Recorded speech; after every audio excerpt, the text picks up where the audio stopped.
mokrých uliciach Lincu odzneli rýchle kroky detí, keď nastal súmrak a vracali sa domov. Medzi nimi bol aj mladý Adolf Hitler, vždy neochotný zostať v utláčajúci deň v škole.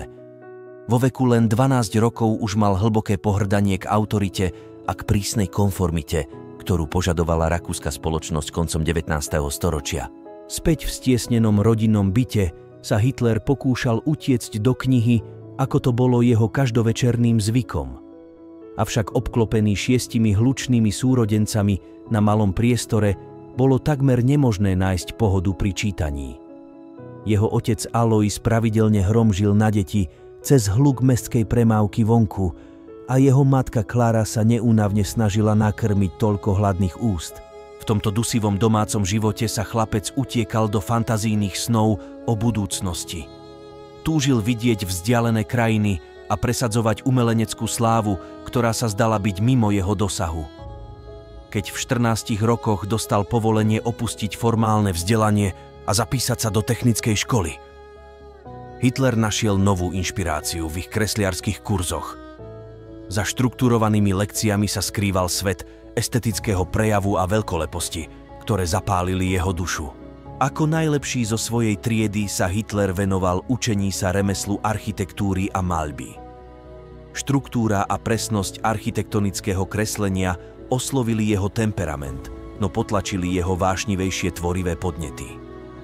Keď nebol pri svojom kresliacom stole, venoval všetky voľné hodiny zdokonaľovaniu svojich malovacích zručností pod vedením súkromných učiteľov výtvarnej výchovy. Krajiny zachytené v jemných detailoch a štúdie historických architektúr získali Hitlerovi pochvalu, dávajúc mu nádej, že jeho sen o štúdiu na prestížnej akadémii výtvarných umení vo Viedni sa môže splniť. Na jeseň roku 1907 si Hitler zozbieral svoje skromné úspory a ponáhľal sa odovzdať svoje umelecké portfólio pred uzávierkou prihlášok.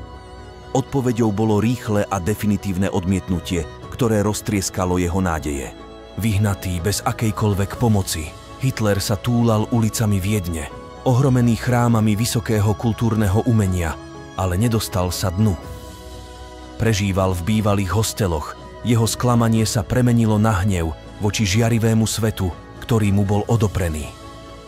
V kaviarniach preplnených intelektuálnymi debatami sa v ňom zrodil nový cieľ – bojovať proti tým, ktorí zamietli jeho talent a proti cudzím alebo odporujúcim hlasom, ktoré ohrozovali nemeckého ducha.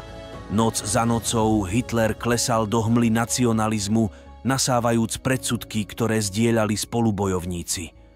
Antisemitizmus sa stával čoraz príťažlivejším svojou jednoduchosťou, dávajúc formu jeho zmätku a bezmocnosti. Keď ho povolali k vojenskej službe počas Prvej svetovej vojny, rád opustil Viedeň, aby sa na bojsku presvedčil o svojich schopnostiach.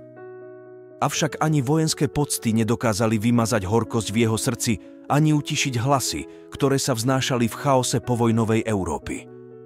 Nová osudová zmena a šanca na pomstu sa začínala na obzore.